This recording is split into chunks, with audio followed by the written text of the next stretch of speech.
Hello everybody, welcome to the Wonky angle where I talk about electronic music, both new and old.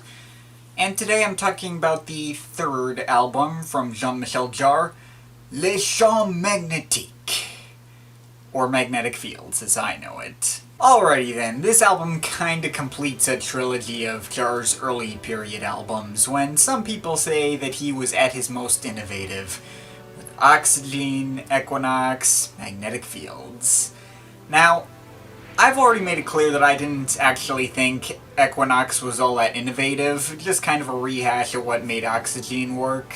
Magnetic Fields is certainly less of a rehash than Equinox, though. Definitely aims in similar places, trying for a bit more rhythmic approach than the more ambient-centric last two, but still has a lot of its sounds in common. A lot of melodic similarities too, though it does have more than a few new ideas to give it some more life.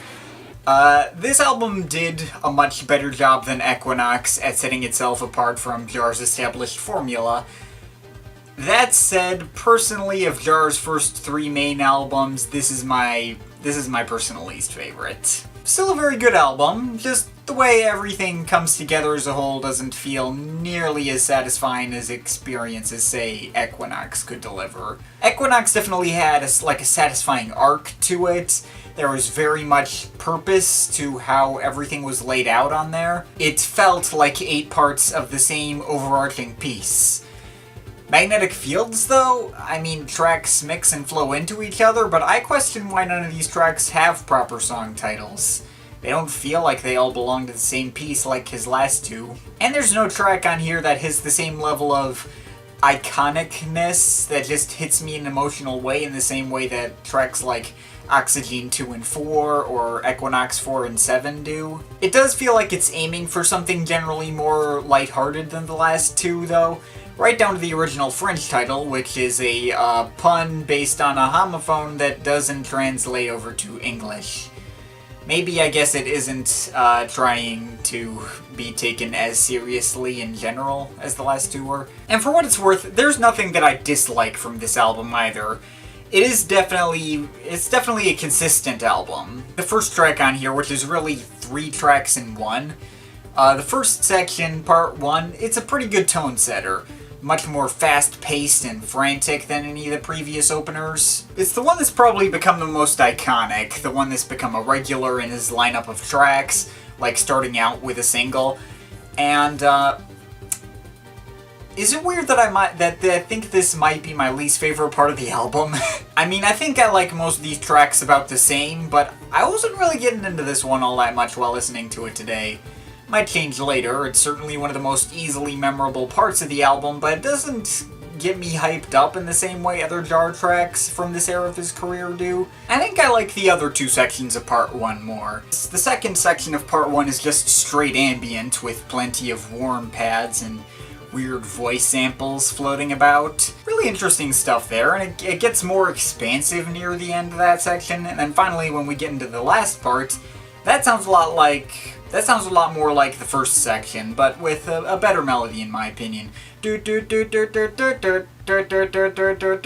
guess the fact that the first and last sections of part 1 sound really similar can justify them being in the same track, though that second section provides such a long break that it doesn't really feel like that. I do think the album picks up more after that, with part 2 probably my favorite track from here. It's quite rhythmic and lighthearted, with the percussion sounding like it took from some old 50s or 60s rock tune, but electronic, including synthesized hand claps.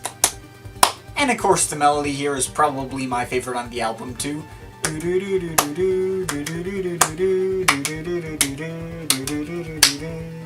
This track also ends in some train noises and a little ambient moment too, which adds to the effect for me. Part 3 is rather short, but it leaves an impact, with a lot of light melodies played on I believe it's the kalimba, and other little synth accompaniment. It's a more minimalistic track, but its light and breezy sound and the interesting instrumentation really make it stand out for me. Part 4 returns to the more energetic sound, including some vocoders that are mixed too low for me to make out anything being said. I don't think the words are that important. And this track also has a much happier and more cheerful vibe than the other tracks on here. It's even in a major key for big chunks of it. The one caveat with this track I might have is that it's not catchy. I mean, I can never remember how it goes after I'm done listening to it, even though I have fun while it's on. Though, that's absolutely not the case with our closer, Part 5, aka The Last Rumba. And, I don't even know how to describe this one. Just kind of an electronic take on some traditional wedding slow dance type track, with one of the catchiest melodies he's ever come up with, no less. Do do do do do do. I can certainly give my thumbs up to the track for its catchiness and memorability, but quite frankly, it's just a bizarre place to finish, and it just seems to come out of left field. It doesn't really feel like an ending, and doesn't even feel remotely connected to anything that came before it on the album. It's just there because why not? Where else are you gonna put it? Yeah, stuff like this is probably my biggest issue with Magnetic Fields as a whole. Listening to it just feels like we're floating from idea to idea, and it doesn't feel like a lot of thought was put into the sequencing. And there's nothing here that outright blew me away or I feel like became a big part of my life like that. Part 2 is a lot of fun and one of his most underrated tracks in my opinion, but I don't think it'd even be in my top 10 tracks from the guy. But like I said, there's nothing I didn't like from Magnetic Fields either. If the first section of the first part is the least I've gotten out of a track from here, that's at least saying something. My enjoyment of every track on here is, approximately the same. It's a solid album for sure, and I like basically all the ideas that went into it.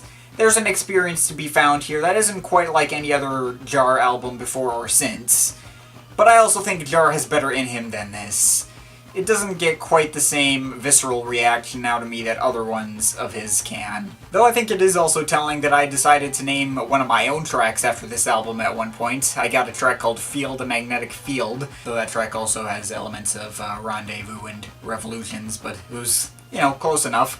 Thought it sounded like Jarre, named it after this album. At the end of the day, I still think Magnetic Fields is an album that is worth your time. It's worth checking out. Just not one of his higher ranked albums for me personally. So, yeah, I'm overall feeling a 7.5 out of 10. But of course, this is just my opinion. You can feel free to disagree with it, but I'd like to hear your thoughts, so leave the comments in the comment thing down there. Shout out to my Patreon supporters. They're awesome people. If you want to add yourself to that list, or make me review something, link to my Patreon is in the description. But, yeah, that's pretty much it. That's all for today. See you next time.